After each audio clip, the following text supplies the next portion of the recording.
Hey everybody, earlier I tried to make a video explaining simply, look, Shedeur Sanders is going to the Browns.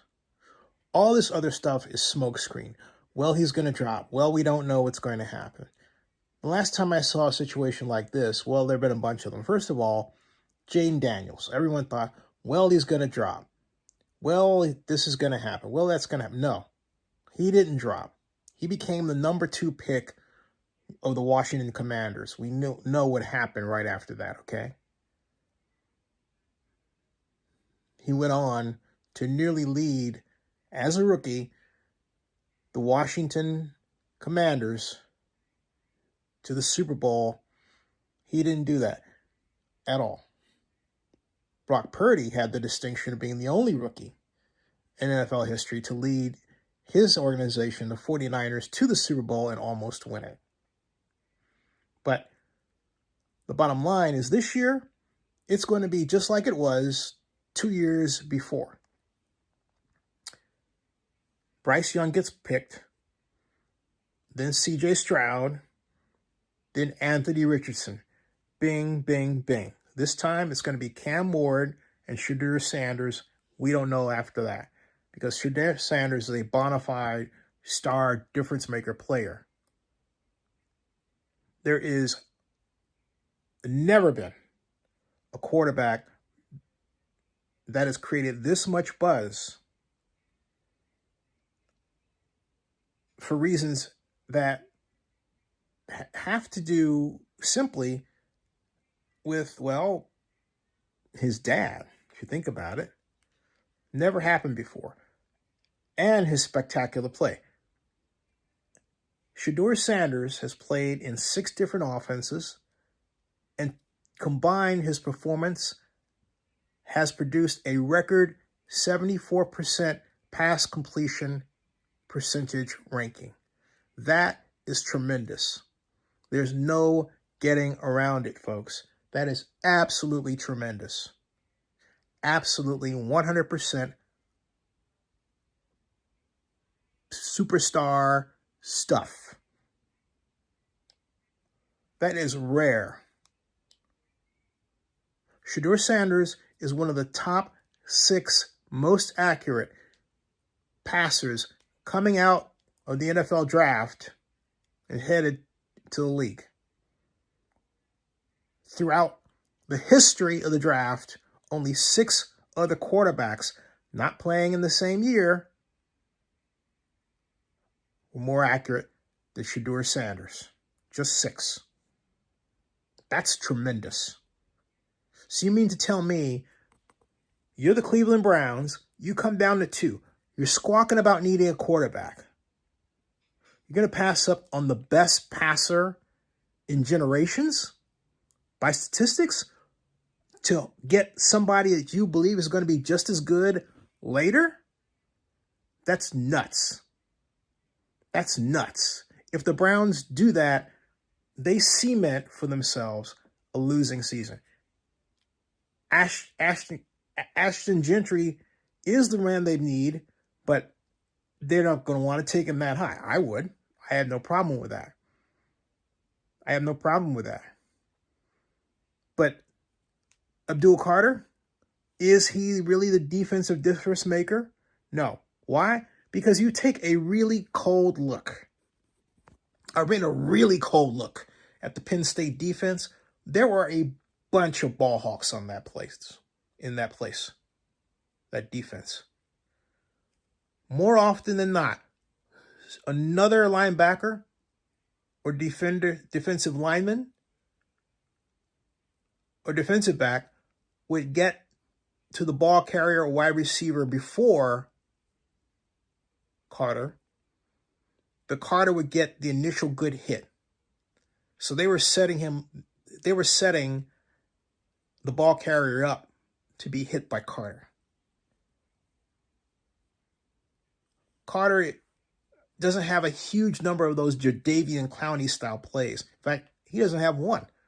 Jadeveon Clowney was a defensive end from South Carolina, who was known for his hit heard round the world in the Rose Bowl that arguably catapulted him to NFL draft #1 status, where he went to the Texans. He popped Michigan running back so hard that the fellow's helmet went flying off and went yards. No one had seen that before. It was, whoa. And fortunately, nothing happened to the fellow other than he got his bell rung, didn't get a concussion, got up, finished the game. But, whoa. That was something where it happened. It was a bang-bang play. Boom! Wow. Whoa. Okay? Does Abdul Carter have that? No. He doesn't have it. He does not have that one bang, bang, boom play that you remember he did in his final season before the NFL draft.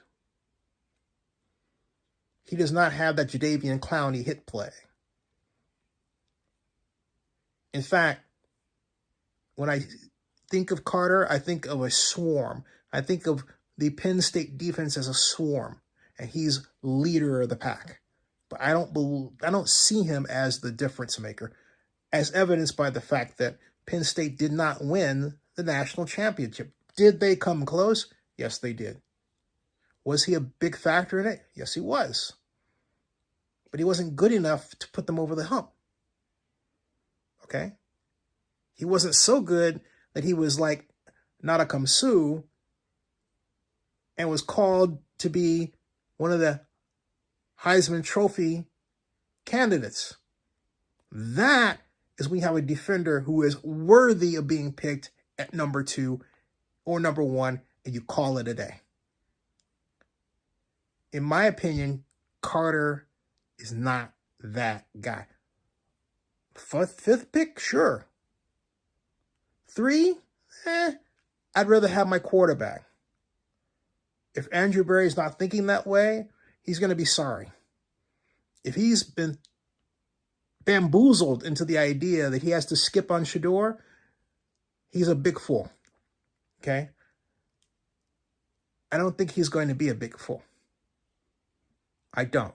But I'm telling you, wherever Shedeur Sanders goes, that team, when they install him, unless they have a glut at quarterback so he doesn't see the field much, like the Giants, guess what? They're going to win. They're going to win. And if that happens where, let's say,